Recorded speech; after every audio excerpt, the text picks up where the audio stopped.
A gente vai agora falar um pouquinho sobre o impacto econômico que a gente falava um pouco dessa reação e a reação dos mercados. É por isso que a gente faz agora o painel CNN. Nós conversamos com o ex-secretário do Tesouro Nacional, Carlos Caval, o economista-chefe do Banco Master, Paulo Gala, e com o economista-chefe da XP, Caio Megali. Sejam todos muito bem-vindos. Obrigada por conversarem comigo.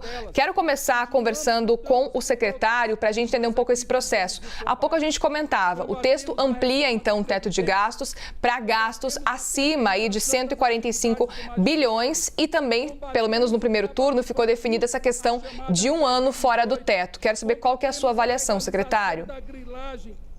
Bom, boa tarde a todos. Boa tarde. Acho que houve um alívio nos mercados desde ontem, né, por aquilo que se chamou uma certa desidratação da PEC, em função especialmente do prazo de um ano, por se retirar um dos penduricários que permitia, né, gastos extrateto financiados por empréstimos internacionais, mas eu entendo que, na essência, né, nós ainda temos no final, né, uma PEC que na prática acaba com o teto de gastos. O gasto total talvez não chegue a 200 bilhões de reais autorizados para o ano que vem, mas fique em torno de 180, 190. E, do ponto de vista estrutural, permanece a possibilidade de que o teto de gastos seja substituído por lei complementar, né? Então, nós temos aí uma expansão fiscal muito além daquilo que a economia pediria nesse momento, desemprego baixo, inflação elevada, e também do ponto de vista estrutural, uma fragilização, né, permanente das regras fiscais. Eu não vejo, portanto, muito a comemorar nessas mudanças que foram feitas na Câmara. Paulo Gala, você vê o que comemorar nessas mudanças, com essa redução aí de 145 bilhões, eram quase 200 bilhões, agora estamos falando de 145 bilhões e, pelo menos por um ano, vai ficar fora do teto, depois tem mais negociação, sem dúvida, lá no Congresso. Obrigado, boa tarde a todos. Bom, eu acho que perto do que estava colocado foi um avanço, sim, sem dúvida. A gente tinha a perspectiva de ter 4 anos fora do teto, depois 2 anos, com valor também maior, então eu acho que por um ano é razoável, né? Até a ideia de PEC de transição deveria durar um tempo curto, né? Então eu acho que nesse sentido houve um progresso. Mas é importante dizer que eu acho que é do interesse do novo governo adotar uma política fiscal mais contracionista, né? O novo governo, se ele embarcar numa ideia de expandir gasto público no momento em que a inflação ainda está pressionada, ele corre o risco de enfrentar um cenário em que a taxa de juros não cai, né? Tudo que a gente não gostaria de ver agora é o juro não caindo no ano que vem. Então, não faz sentido a gente usar gasto público no momento em que o juro está muito elevado, né? O mais lógico, me parece que é isso que o novo ministro Haddad vai perseguir, é cortar juros, porque a inflação está cedendo, e depois pensar em expansão fiscal, se for o caso, né? Acho que é um contrassenso pensar em expansão fiscal com o nível de taxa de juros que a gente tem hoje. Mas, no final do dia, acho que foi bom, bem melhor do que se imaginava, né? Carlos Caval, na sua avaliação, ficou melhor do que se imaginava ou também não agrada? Então, acho que o prazo de um ano, é importante dizer, ele, na prática, não valerá para aquelas despesas que são permanentes, né? Sobretudo os gastos aí com Auxílio Brasil, Bolsa Família, enfim. A gente sabe, né, que não vai ser ao final de 2023 que a gente vai voltar, né, ao benefício de R$400. Então, no final, a gente está contratando despesas permanentes, né? Nós estamos abandonando as regras fiscais, não há compensação prevista via elevação de carga tributária, né, nos termos da Lei de Responsabilidade Fiscal. Então, nós temos uma expansão fiscal pura e simplesmente, né, no momento inadequado, e que vai ser contratada via aumento de dívida pública, pressionando as taxas de juros, né? Isso não é a melhor maneira de você ajudar a população mais carente, os pobres, que no final, né, dependem sobretudo de terem emprego e renda, e não gasto público. Caio Megali, quero ouvir também a sua opinião com relação a esse texto base aprovado, pelo menos em primeiro turno, por enquanto. Obrigado, Muriel, pela oportunidade. Boa tarde a todos, boa tarde ao Carlos e ao Paulo também. É um prazer estar aqui com vocês. Eu me alinho a essa preocupação da expansão fiscal. A PEC ela contrata uma expansão de gastos perto de 200 bilhões de reais, né? Normalmente, especialmente no momento de dívida alta, início de governo, o que se espera é um freio de arrumação, né? Um foco na eficiência das despesas para conseguir colocar a casa em ordem. E o que a gente está vendo é uma aceleração de arrumação, ou seja, a PEC olha para todos os ministérios, vê quanto dinheiro precisa, independente de não ter esses recursos em caixa, né? Na verdade, o governo vai ter que emitir dívida para pagar esses recursos, e nós estamos irrigando todos os setores do gasto público com mais despesas, e essas despesas, concordo com o Caval, são permanentes. Para mim, o tempo mais curto é pior, porque, na verdade, ele vai exigir que, já no começo do ano que vem, o governo sente no Congresso de novo e pague ali pedágios para manter a despesa, que é permanente, a maioria delas permanente, por mais tempo, né? Então, é uma situação preocupante que, na nossa visão, é irreversível, né? Você pode colocar o secretário do Tesouro mais duro do mundo, o ministro Haddad pode querer segurar as despesas. O que a PEC está fazendo é aumentar as despesas e tirar os freios. Então, não vai ter nem a Fazenda não vai ter nem instrumentos para segurar essas despesas. Para mim, esse trem já foi. Nós vamos ter uma expansão fiscal maior nos próximos anos. Isso significa que as taxas de juros vão ser maiores, porque a expectativa de inflação vai acabar pressionada, né? Como a nossa dívida é alta e crescente, se nós não vamos controlar ela com aumento com corte de despesa, e dificilmente o Congresso aprova aumento de carga tributária, vai acabar sobrando para as expectativas de inflação.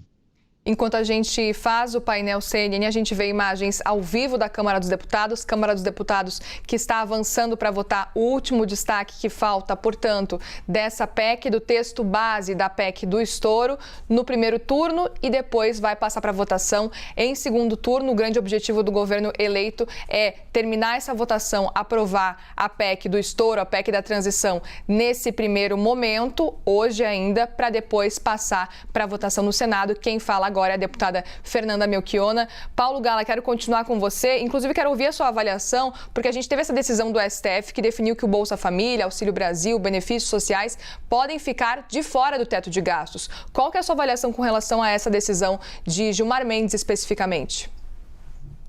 Eu acho que, em tese, não faz sentido você tirar gasto público do teto do gasto, porque justamente o que precisa ser discutido lá no Congresso e no orçamento é o que deve ir para cada parte da sociedade, né? Então, nem me parece que o governo vai usar isso, né?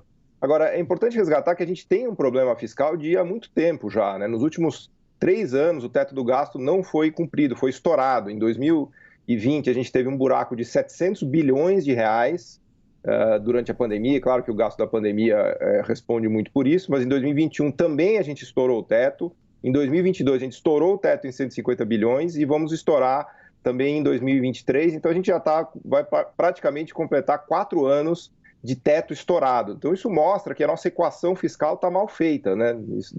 O teto do gasto já não funcionou. A gente precisa, urgentemente, ter uma regra fiscal que funcione e que auxilie, né, como vocês mesmos falaram, o próprio ministro da Fazenda, porque sem uma regra fiscal ele fica meio vendido, né? Inclusive em relação ao mercado, com taxas de juros mais pressionadas, com câmbio mais desvalorizado, com um cenário que acaba dificultando a própria vida do Ministério da Fazenda, porque ele vai ter que operar o país com um juro mais alto e com o câmbio mais desvalorizado e com mais inflação, quer dizer, acaba sendo um tiro no pé, né? Secretário Carlos Caval, o PT chega num momento em que o teto de gastos está cada vez mais sem credibilidade na sua avaliação ou não? Então, acho que um ponto importante, além de tudo aquilo que já foi dito, inclusive pelo Paulo e Caio, eu acho que temos que entender que o teto de gastos ele foi uma regra fiscal que buscava controlar o endividamento público e, como o Paulo disse, não é agora, né, que ele começou a ser fragilizado já ao longo dos últimos anos, com precatórios e tudo mais, mas ele buscava uma equação fiscal por intermédio do gasto, e no caso do gasto, você está falando diretamente do tamanho do Estado, né? De quão grande vai ser a despesa pública e, por consequência, qual vai ser o tamanho da carga tributária, né? Eu acho que o governo eleito, ele tem uma visão, né, de que o Estado tem que ser um protagonista do crescimento econômico, né? E ele tem que, portanto, gastar mais. Daí, vamos dizer, a oposição, né, vamos dizer, de princípio ideológica que o PT sempre teve ao teto de gastos. Só que o que eles não estão contando nessa história é que só existe essa solução, né, sustentavelmente, aumentando a carga tributária, né? Então, eu acho que até mais grave do que você fragilizar o teto é não determinar a necessidade da compensação com aumento de receita, que é aquilo que a lei de responsabilidade prevê e que também está sendo jogada fora nesse momento, né? Porque de duas uma, ou nós temos no início do governo Haddad o anúncio de medidas tributárias, ou nós vamos desembocar em algum momento numa nova crise e aí as medidas virão de qualquer jeito, né? Então eu acho que defender o protagonismo do Estado não é a minha opinião, eu não acho que a gente cresce mais com o governo gastando mais, mas é legítimo, né, depois da vitória eleitoral, propor isso. O que não é coerente com essa visão é propor simplesmente mais gastos sem aumento de imposto, porque no final a gente sabe que se você contrata mais gasto permanente, a única maneira de resolver de uma maneira organizada é aumentar imposto, ou então, como disse o Caio, da maneira desorganizada, via inflação. Qual que é a sua avaliação, Caio? Nessa linha também, né? A minha preocupação é que o ministro Haddad pode até anunciar aumento de impostos, acho que ele vai ter uma grande probabilidade de ir nessa linha, isso acaba pesando sobre a atividade econômica ao longo do tempo, mas de certa forma pode equilibrar o caixa. O problema é que esses gastos têm que ser aprovados essas medidas tributárias têm que ser aprovadas no Congresso. E é muito diferente aprovar despesa do que aprovar aumento de carga tributária. Eu costumo dizer que aumentar a despesa, todo santo ajuda. Todo mundo quer gastar mais, menos a Fazenda, né? A Fazenda é quem olha ali o equilíbrio geral. Agora, se deixar solto como ficou até agora, todo mundo tem o interesse de gastar mais, desde que gaste um pouco na sua área também. Na hora de aumentar imposto é diferente. Aumentar imposto afeta setores, afeta a sociedade, há pressão sobre os congressistas para que isso não aconteça. E eu não me recordo de aumento de carga tributária no Brasil nos últimos 15 anos, né? Então nós estamos indo para uma tensão para o equilíbrio fiscal para frente, que pode acabar desbancando, no mínimo, em maior pressão nas expectativas de inflação, né? E aí vai pressionar a meta de inflação, que é 3%, né, que é uma inflação que o Brasil nunca teve de forma sustentável, muito menos com uma tendência fiscal expansionista. Então, a gente tem contratado no curto prazo uma dificuldade de equilíbrio de caixa e, em médio prazo, uma dificuldade do controle de inflação por parte do Banco Central. O destaque que restou votar agora, nesse primeiro turno, ainda que os deputados ainda estão votando, ainda estão discutindo para depois votar essa PEC em segundo turno, é um dispositivo que seria retirar, na verdade, esse dispositivo que permite que o Lula envie até em torno aí de 31 de agosto de 2023 uma nova proposta de âncora fiscal, que substituiria, portanto, o teto de gastos. E aí seria questão de ir por uma lei complementar e aí sem precisar, claro, de uma nova emenda constitucional. Paulo Gala, quero a sua avaliação dessa ideia. É necessário realmente uma nova âncora fiscal, pensar numa âncora fiscal e desistir realmente do que a gente tem hoje, que é o teto de gastos, que, como você mesmo falou, tem sido desrespeitado há alguns anos? Eu acho que a regra fiscal é fundamental. Eu acho que se o governo novo não anunciar essa regra fiscal, ele vai ter muita dificuldade de governar por conta de pressão de curva de juros, de alta das taxas longas, de desancoragem de expectativas de inflação e de desvalorização da moeda.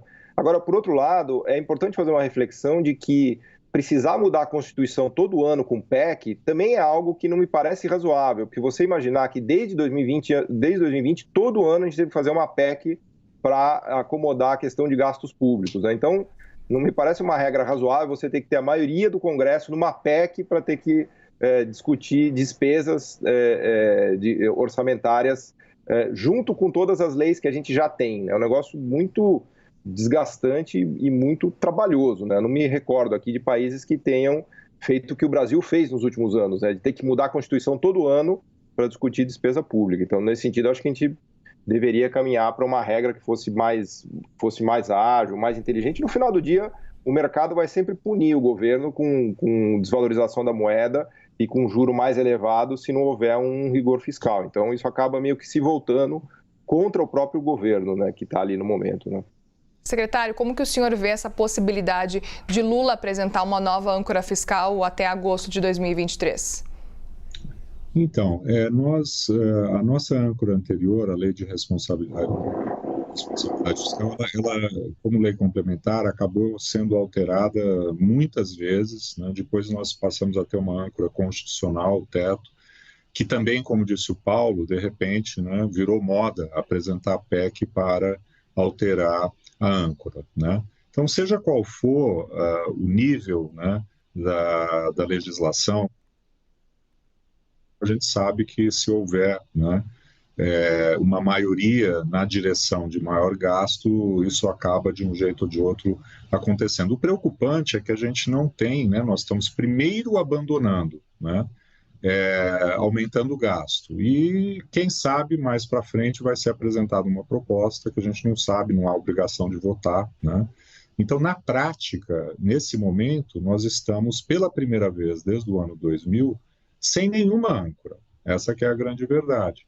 E o governo vai propor dentro de alguns meses o que seria a nova âncora. A gente não sabe se é uma âncora frouxa, né, ou se é uma âncora para valer. Há várias propostas muito boas, inclusive, né, na direção de usar a dívida PIB como parâmetro, mas o mais preocupante é o governo primeiro gastar, primeiro abandonar a âncora, né, e depois, mais à frente, propor o que vai ser. Eu acho isso, a ordem, né, em que eles fizeram, claramente, né, maximiza a ideia de gastar sem limite.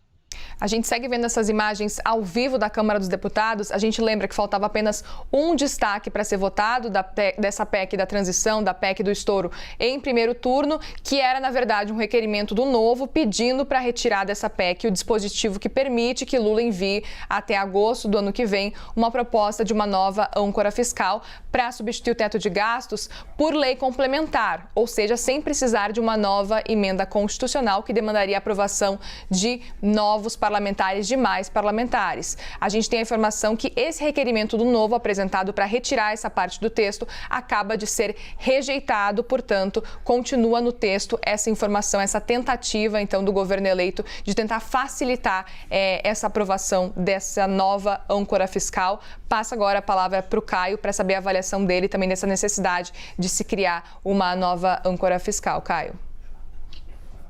Olha, Muriel, eu acho que o Cavalo foi num ponto que é perfeito, que é a âncora vir depois do barco já estar à deriva, né, em termos de aumentos de despesas. E você tinha colocado um ponto anterior, que a gente acabou comentando um pouco, que é a decisão do ministro Gilmar Mendes, que pode abrir ainda mais espaço para gastos para frente, dependendo de como ela for interpretada. Tem muita discussão a respeito disso, mas, de qualquer forma, abre um espaço ali para que parte do Bolsa Família seja feito com créditos extraordinários, que poderia vir adicional a um espaço de despesas além do teto. Olha, como a dívida de fato é o objetivo, né? O grande objetivo de ter um equilíbrio fiscal é que o endividamento do país seja sustentável e o país tenha previsibilidade. Então, eu concordo muito com a dívida como um objetivo, né, a ser atingido por esse novo arcabouço fiscal. Agora, para que nós atinjamos uma dívida PIB estável, um endividamento estável, é preciso uma regra, especialmente no momento atual, precisa uma regra ligada à despesa. Não precisa ser exatamente como o teto de gastos tinha lá suas inflexibilidades, que eu acho que faz sentido ser ajustada, ser acomodada, ficou desgastado ao longo do tempo. Eu concordo com o Paulo e com o Carlos que foi modificado exageradamente nos últimos tempos, mostrou aí a necessidade de alguma flexibilização adicional, mas é muito importante que a tendência da despesa esteja firmemente colocada e claramente colocada dentro da regra, porque não adianta você falar que você tem um objetivo de dívida, mas não dizer qual é a trajetória de gastos que você vai perseguir para atingir essa dívida. E a gente sabe que hoje uma trajetória de gastos parecida com o teto de gastos já coloca a dívida PIB pressionada, né? Então, eu acho que vai ser muito difícil a gente fugir de uma regra fiscal para que ela seja crível e, de fato, ancore as expectativas e dê previsibilidade aos agentes econômicos de forma geral, né? Ela tem que vir junto com contas ali, com trajetórias de despesa que sejam, especialmente depois desse salto bastante pronunciado inicial que nós estamos dando à despesa, que seja rigoroso a partir de 2024, 2025.